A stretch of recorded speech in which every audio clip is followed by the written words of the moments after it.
आतंक के खिलाफ सेना की मुहिम जारी है। ताजा खबर सुपुर के डांगरपोरा से आ रही है, जहां सेना ने 3 आतंकियों को ढेर कर दिया है। ताजा खबर मिलने तक सेना और आतंकियों के बीच मुठभेड़ जारी है। इलाके में अभी भी कुछ आतंकियों के छिपे होने की आशंका जताई जा रही है। सेना ने इलाके को घेर रखा है। राष्ट्रपति चुनाव संपन्न हो जाने के बाद अब बारी उपराष्ट्रपति चुनाव की है। आज उपराष्ट्रपति पद के लिए मतदान होने के साथ ही इसके नतीजे भी आ जाएंगे। संवैधानिक रूप से उपराष्ट्रपति संसद के ऊपरी सदन राज्यसभा का सभापति भी होता है। दिलचस्प बात यह है कि उपराष्ट्रपति चुनाव में वोट देने के लिए एक खास पेन का इस्तेमाल किया जाता है। भारत के 15वें उपराष्ट्रपति के लिए चुनावी मैदान में एनडीए की ओर से वेंकैया नायडू, जबकि विपक्ष की तरफ से पश्चिम बंगाल के पूर्व राज्यपाल और गांधी जी के पौत्र गोपाल कृष्ण गांधी हैं। पीएम मोदी ने आज होने वाले उपराष्ट्रपति चुनाव की अहमियत को देखते हुए बीजेपी सांसदों को विशेष निर्देश दिया है। बीजेपी सांसदों को उपराष्ट्रपति चुनाव के दिन हर हाल में यहां संसद में मौजूद रहने के निर्देश दिए हैं। बीते 17 जुलाई को राष्ट्रपति चुनाव में 21 सांसदों के वोट अवैध घोषित होने की बात को पीएम मोदी ने गंभीरता से लिया है। बीते दिन राजधानी दिल्ली में 119 इंडक्शन ट्रेनिंग प्रोग्राम का आयोजन किया गया है। इस कार्यक्रम में राष्ट्रपति रामनाथ कोविंद ने भी शिरकत की। देश के सबसे बड़े सूबे यूपी की सत्ता संभालने वाले सीएम योगी आदित्यनाथ पहली बार आज विदेश दौरे पर जाएंगे। वो आज से 7 अगस्त तक म्यांमार के दौरे पर जाएंगे। मुख्यमंत्री बनने के बाद योगी आदित्यनाथ का ये पहला विदेश दौरा होगा। वहां पहुंचकर पर्यावरण को लेकर होने वाली वर्कशॉप में वो हिस्सा लेंगे। आयकर रिटर्न भरने की आखिरी तारीख आज है। वित्त वर्ष 2016-17 के लिए आयकर रिटर्न भरने की आखिरी तारीख 31 जुलाई थी, लेकिन सरकार ने आयकर रिटर्न भरने की तारीख बढ़ाकर रिटर्न भरने की तारीख 5 अगस्त कर दी थी। सरकार ने इनकम टैक्स की अंतिम तारीख को आगे बढ़ाने पर विचार किया था, लेकिन अब ये साफ कर दिया है कि आयकर रिटर्न भरने की अंतिम तारीख नहीं बढ़ाई जाएगी।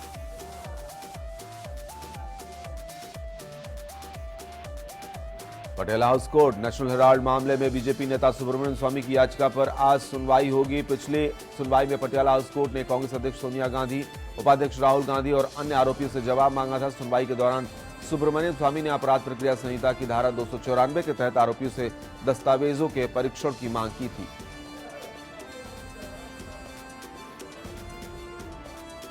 दिल्ली के मुख्यमंत्री अरविंद केजरीवाल द्वारा झूठा हलफनामा दायर करने के मामले में पटियाला हाउस कोर्ट आज सुनवाई करेगा। पूर्व सांसद अवतार सिंह भड़ाना की ओर से अदालत में शिकायत दायर की गई। केजरीवाल पर कोर्ट में झूठा साक्ष्य पेश करने का आरोप लगाया गया है। ये शिकायत अवतार सिंह भड़ाना बनाम केजरीवाल मानहानि मामले से जुड़ा है। केंद्रीय वित्त मंत्री और वरिष्ठ बीजेपी नेता अरुण जेटली द्वारा दिल्ली के मुख्यमंत्री अरविंद केजरीवाल के खिलाफ दायर आपराधिक मानहानि याचिका पर पटियाला हाउस कोर्ट आज सुनवाई करेगा। पिछले दिनों दिल्ली हाईकोर्ट ने अरविंद केजरीवाल के पटियाला हाउस कोर्ट में चल रहे आपराधिक मानहानि के केस में समन रद्द करने की याचिका की जल्द सुनवाई से साफ इनकार कर दिया था। इसरो में भ्रष्टाचार से जुड़े एंट्रिक्स देवास डील मामले में पटियाला हाउस कोर्ट आज सुनवाई करेगा। पिछली सुनवाई के दौरान सीबीआई ने कोर्ट को बताया था कि उन्हें पूर्व इसरो प्रमुख जी माधवन नायर के खिलाफ मुकदमा चलाने के लिए केंद्र सरकार से अनिवार्य अभियोग पत्र हासिल हो गया है।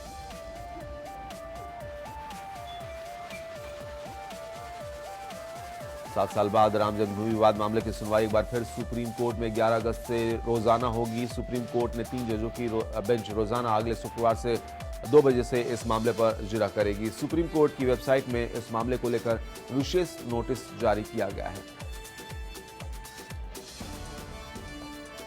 मध्य प्रदेश बुरहानपुर जिले के नेपा नगर में अब नगर पालिका परिषद का चुनावी रंग चढ़ने लगा है। शुक्रवार को मुख्यमंत्री शिवराज सिंह चौहान ने एक चुनावी सभा को संबोधित करते हुए भाजपा के अध्यक्ष पद के उम्मीदवार राजेश चौहान और पार्षदों के पक्ष में वोट करने का आग्रह किया। मुख्यमंत्री चौहान ने सभा को संबोधित करते हुए कहा कि नेपा नगर की नेपा मिल को बंद नहीं होने दिया जाएगा।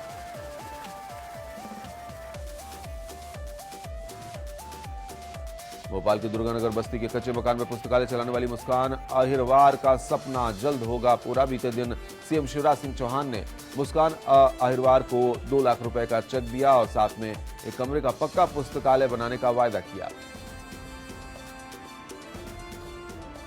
छत्तीसगढ़ विधानसभा का मानसून सत्र महज 2.5 दिन में खत्म करने के फैसले के विरोध में प्रदेश कांग्रेस कमेटी ने सरकार के खिलाफ मोर्चा खोल दिया है। पीसीसी ने शुक्रवार दोपहर को नुक्कड़ जनसभा विधानसभा का आयोजन किया। और पीसीसी द्वारा आयोजित इस जन विधानसभा में कांग्रेस के सभी विधायक शामिल हुए और हूबहू विधानसभा की तर्ज पर कार्रवाई की गई। पीसीसी ने इस जनसभा विधानसभा को हर जिले में आयोजित किए जाने का फैसला लिया है।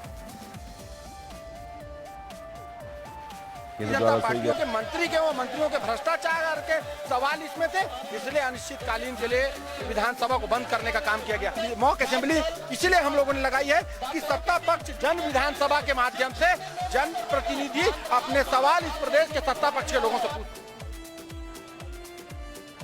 छिंदवाड़ा जिला न्यायालय परिसर में उस वक्त हड़कंप मच गया जब गोली की गूंज सुनाई दी। दोपहर एक युवक ने विचाराधीन आरोपी की गोली मारकर हत्या कर दी। पुलिस के मुताबिक शहर के जिला न्यायालय परिसर में खंडायत न्यायाधीश के कक्ष के सामने विचाराधीन आरोपी इखलाक कुरैशी को देशी बंदूक उस पर चला दिया गया।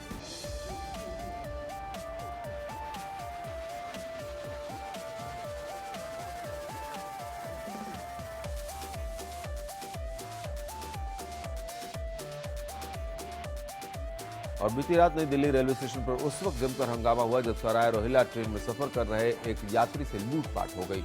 महिला ने आरपीएफ पर शिकायत पर ध्यान न देने का आरोप लगाते हुए स्टेशन पर जमकर हल्ला किया।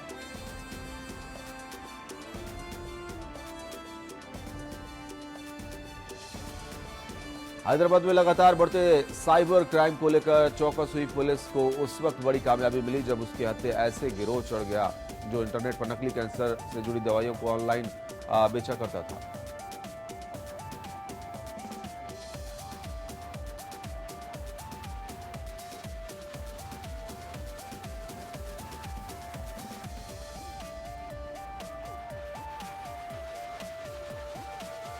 और हिमाचल प्रदेश के शिमला के थियोग में एक बिल्डिंग जिस तरह से गिर गई वो चौंकाने वाली बात थी, जिसमें एक व्यक्ति की मौत हो गई और 6 लोग घायल हैं। बचाव कार्य जारी है।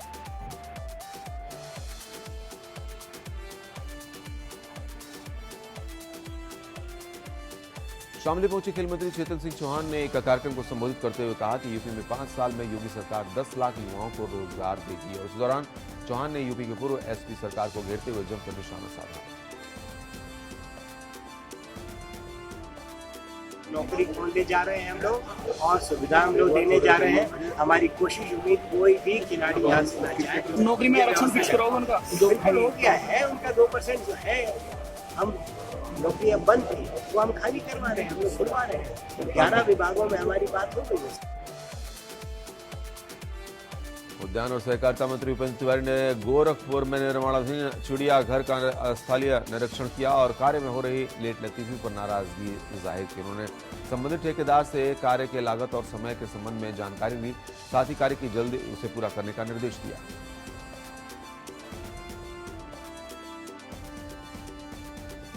यह उत्तर प्रदेश उत्तम प्रदेश की तरफ बढ़ रहा है। आने वाले कुछ ही दिनों में निश्चित रूप से ये जो गोरखपुर का चिड़ियाघर, जिसको आपने कहा कि पूर्वांचल का वो रहेगा, कुछ दिनों में आपको देखने को मिलेगा कि चिड़ियाघर बनकर के तैयार मिलेगा। 9 अगस्त को समाजवादी पार्टी यूपी में अपनी ताकत का एहसास करवाएगी। इस दिन स्वतंत्रता संग्राम सेनानी व पूर्व विधायक स्वर्गीय राजबली की 18वीं पुण्यतिथि के मौके पर श्रद्धांजलि सभा के अलावा देश बचाओ देश बनाओ रैली को अखिलेश यादव संबोधित करेंगे और आने वाले चुनाव में अपनी रणनीति की अयोध्या की धरती से नई दिशा देंगे। अखिलेश की रैली को लेकर तैयारियां तेज हैं। जो सरकार अपराध बढ़ा रही है, जो सरकार गरीबों का शोषण कर रही है, उस सरकार को उखाड़ फेंकने का संकल्प तो हम स्वतंत्रता संग्राम सेनानी की धरती से, उनकी कर्मभूमि से, करो या मरो का नारा देने वाले दिन से, अंग्रेजों भारत छोड़ो कहने वाले दिन से इस बात का संकल्प हम समाजवादी लोग जरूर। शुक्रवार की सुबह लखनऊ में सचिवालय के एनेक्सी भवन में उस वक्त हड़कंप मच गया जब साइकिल स्टैंड में एक लावारिस बैग नजर आई। आनन फानन में बम डिस्पोजल टीम को मौके पर बुलाया गया। हालांकि जांच में बैग के अंदर से सिर्फ कपड़ा मिला। गौरतलब है कि सचिवालय सुरक्षा को लेकर सचिवालय सुरक्षाकर्मी काफी सतर्कता बरत रहे हैं। बड़े बड़े अधिकारियों का सचिवालय में बिना पास घुसने का रौब भी अब काम नहीं कर रहा। हरियाणा, दिल्ली, आगरा और मथुरा के बाद चोटी कटाव के खौफ ने संभल में भी दस्तक दे दी है। संभल के बहजोई थाना इलाके में जिरोई हयात नगर गांव में भाई के साथ छत पर सो रही 9 साल की लड़की की चोटी काटे जाने की घटना सामने आई है। लड़की की चोटी काटे जाने की घटना से गांव की महिलाओं और लड़कियों में दहशत का माहौल है। ये बाल जो तुम्हारे कटे कैसे कटे कुछ पता है तुम्हें? कब देखा तुमने मेरे बाल कट गए? कैसे पता चला तुम्हारे बाल कट गए? हमारी बहन ने बताया क्या बताया? का बाल कटे वाले ये बताया कि मतलब अचानक 3 बच्चे सो रहे थे, पता नहीं किसने बाल चोर के काटे, किसने काटे।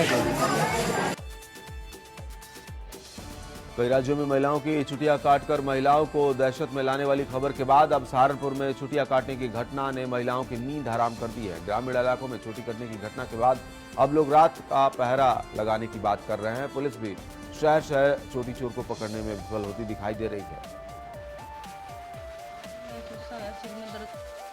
पता नहीं महसूस हुआ, सिर में दर्द हुआ, सिर में दर्द हो के बस फिर पता नहीं लगा मुझे। क्या देखा आपने? देखा कुछ नहीं। बाद में क्या देखा? बाद में छुट्टियां देख के मैंने कटी हुई पड़ी है। कहाँ पड़ी थी? तख्त पे पड़ी थी मेरे पास। से भूत प्रेत चुड़ैल का साया मानकर डरे हुए हैं।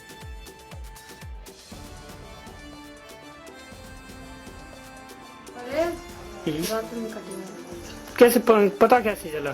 सवेरे जगह तो इस तरह की कोई भी सुपर नेचुरल चीज़ या इस तरह की चीज़ों में विश्वास करना कि कोई किसी के क्यों बाल काटेगा, क्या तात्पर्य हो सकता है? तो जैसे गाँव में कोई तार्किक चीज़ इसमें समझ में नहीं आई और ये सब अंधविश्वास हैं लोगों के, और जो इस तरह से अफवाह फैला के इस तरह के कुछ काम करेगा तो उन पर कार्रवाई की। ललितपुर में भी कई महिलाओं ने चोटी काटे जाने की शिकायत की है। लोग इन घटनाओं को जादू टोना, जिन्न या चुड़ैल से जोड़कर देख रहे हैं और यही वजह है कि दहशत फैल रही है। इन दिनों हर ओर इसी तरह की चर्चाओं का बाजार गर्म है कि इस तरह महिलाओं के सिर की चोटी से बाल आखिर कौन काट रहा है।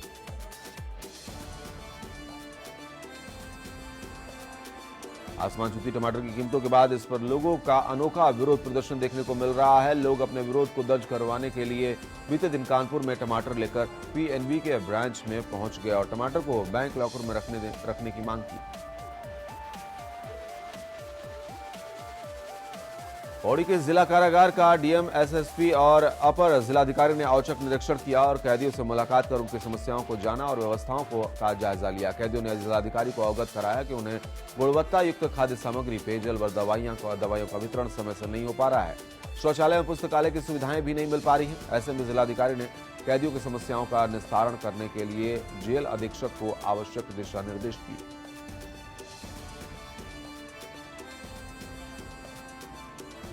गोरखनाथ थाना क्षेत्र के गोरखनाथ ओवरब्रिज से एक युवती ने छलांग लगाकर खुदकुशी करने की कोशिश की।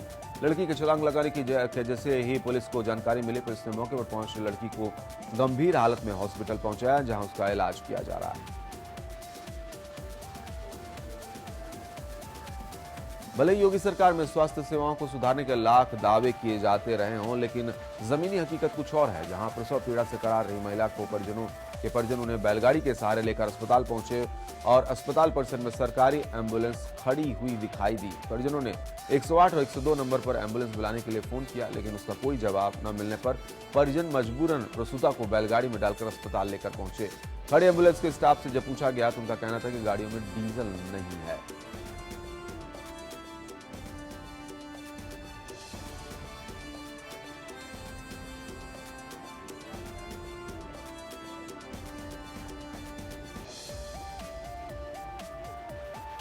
सिद्धार्थनगर जिले के जिलाधिकारी कुणाल सिल्कू ने लंबित मामलों में कमी लाने को लेकर नई पहल की है। उन्होंने जिला मुख्यालय से लेकर तहसील मुख्यालय तक के सभी कोर्टों में गुरुवार के दिन शाम 5 बजे तक सुनवाई करने की पहल की। उनके पहल पर अदालतों में सुनवाई की जा रही है।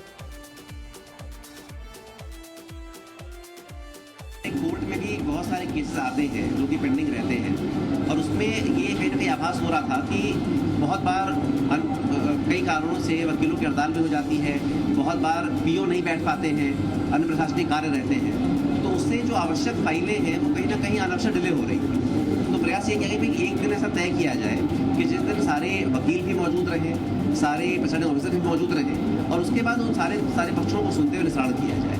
तो उसी दिशा में ये पहल की गई है और आज हम लोग को शाम तक पता लगेगा कि इसमें कितने डिस्पोजल हुए हैं और इसको हम लोग कराएंगे आपका रेवेन्यू बोर्ड को भी इससे।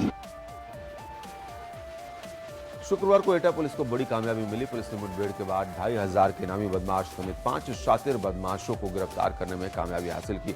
बदमाशों को उस वक्त गिरफ्तार किया गया जब वे बड़ी वारदात को अंजाम देने की प्लानिंग में जुटे थे।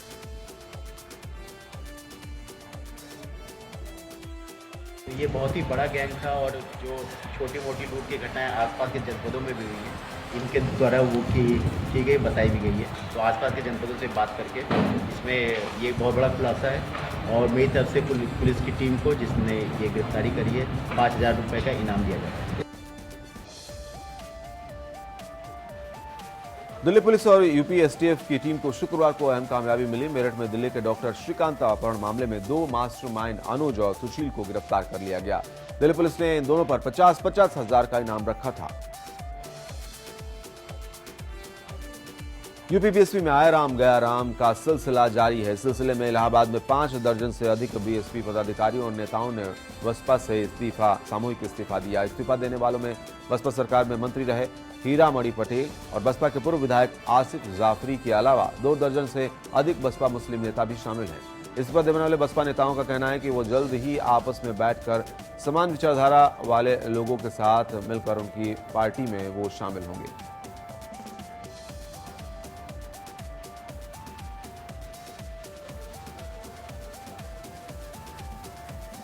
पहाड़ों पर हुई मूसलाधार बारिश से यूपी के महाराजगंज में तबाही का मंजर नजर आने लगा है। हजारों एकड़ फसल जलमग्न है। सैकड़ों गांव में पानी घुस आया है, जिसकी वजह से ग्रामीण पलायन पर मजबूर हैं। किसानों का आरोप है कि प्रशासन ने बाढ़ के कहर से किसानों को बचाने के लिए कोई काम या पहल नहीं की, जिसका नतीजा किसानों को भुगतना पड़ रहा है।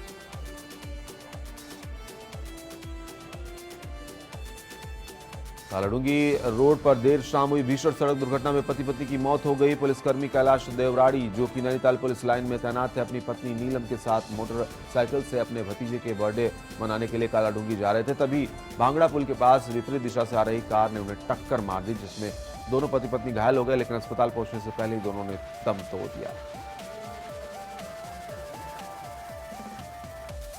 समय भले ही बदल गया हो, लेकिन साहूकारी आज भी चल रही है और वो भी कानूनी रूप से। Uttar Pradesh regulation of money lending act 1976 के अनुसार कोई भी व्यक्ति प्रशासन के पास अर्जी देकर साहूकारी का लाइसेंस ले सकता है।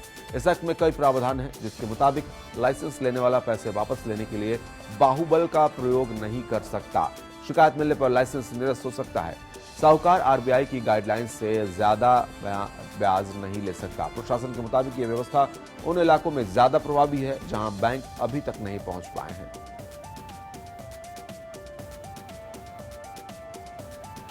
और पीलीभीत जिले में इन दिनों राशन कोटे का चयन तेजी के साथ चल रहा है, जिसके चलते कोटेदार का खुला प्रस्ताव होना था, लेकिन इस दौरान उस वक्त जमकर मारपीट हो गई जब एक पक्ष के लोग दूसरे पक्ष पर की देरी से जो है वो बैठे और मामूली बात पर जमकर मारपीट और गाली गलौज हो गई। और नाव के पूर्वा विधानसभा में आज समाजवादी पार्टी के पुराने नेता उमा शंकर चौधरी के निधन के बाद 13वीं संस्कार में पहुंचे पूर्व मुख्यमंत्री अखिलेश यादव ने भाजपा पर जमकर निशाना साधा और सरकार के बजट के विकास विरोधी बताया। पॉलिथीन के इस्तेमाल पर यूपी में प्रतिबंध है, बावजूद इसके धड़ल्ले से इसका इस्तेमाल जारी है। बीते दिन ताज नगरी आगरा में पुलिस और नगर निगम को उस वक्त बड़ी कामयाबी मिली जब उन्होंने करीब 10,000 किलो पॉलिथीन जब्त किया।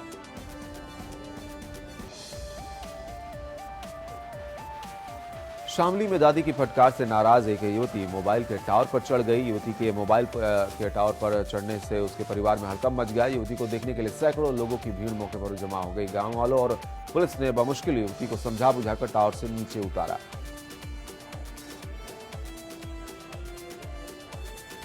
राखी का त्योहार भाई बहन के अटूट प्रेम को लेकर मनाया जाता है। उसी कड़ी में काशी की मुस्लिम बहनें भी इस त्योहार को लेकर खास तैयारियां कर रही हैं और पीएम नरेंद्र मोदी के लिए खास राखी बनाकर भेजा गया है। गंगा सफाई को लेकर एनजीटी पूरी तरह से सख्त रुख अपनाए हुए है, जिसके चलते कानपुर में के चमड़ा कारखानों का रोजाना निरीक्षण किया जा रहा है। जिन कारखानों में कमियां पाई जा रही हैं उनकी रिपोर्ट शासन को भेजी जा रही है। गाजीपुर जिला मुख्यालय से महज 3 किलोमीटर दूर एक ऐसा सरकारी स्कूल है जिसका भवन जर्जर हो चुका है। उसे देखकर ही अंदाजा लगाया जा सकता है यहां कभी भी कोई बड़ा हादसा हो सकता है। स्कूल की हालत की वजह से यहां बच्चे भी पढ़ने आने से कतराते हैं। फ्रेंडशिप डे से ठीक पहले मेरठ में दोस्ती का रिश्ता एक बार फिर शर्मसार हुआ है। मेरठ में दोस्त ने ही किसी बात को लेकर दोस्त की गला रेत कर हत्या कर दी। घटना मेरठ के थाना रोहटा क्षेत्र के गांव की है, जहां 40 वर्षीय यासीन अपने दोस्तों के साथ देर रात बैठकर शराब पी रहा था। इसी दौरान शराबियों में कोई विवाद हुआ, जिस पर यासीन की गला रेत कर हत्या कर दी। और पुलिस अभी तक न तो हत्या की वजह पता कर पाई है और न ही हत्यारों का। अम्बेडकरगढ़ में पुलिस को 3 ऐसे सुपारी किलर को गिरफ्तार करने में सफलता मिली है, जो टांडा क्षेत्र में 2 हिंदूवादी नेताओं की हत्या कर धार्मिक उन्माद फैलाने की साजिश रच रहे थे। ये साजिश मुंबई जेल में बंद संदिग्ध आतंकी सैफ उर्फ अबू बकर ने रची थी। इनके पास से असला और भारी संख्या में कारतूस बरामद हुआ है और इनके खातों में बाहर से पैसे भी भेजे जाते थे। बागपत जनपद में तीसरी बार दूल्हा बनने का हसरत पाले एक शख्स की पोल उस वक्त खुल गई जब एक महिला ने खुद को उसकी दूसरी पत्नी बताते हुए हंगामा कर दिया। वो अपने साथ पुलिस लेकर आई थी, जिसे देखते ही आरोपी फरार हो गया। पति की बेवफाई से परेशान पत्नी ने अपने पति के खिलाफ मुकदमा दर्ज करा दिया है।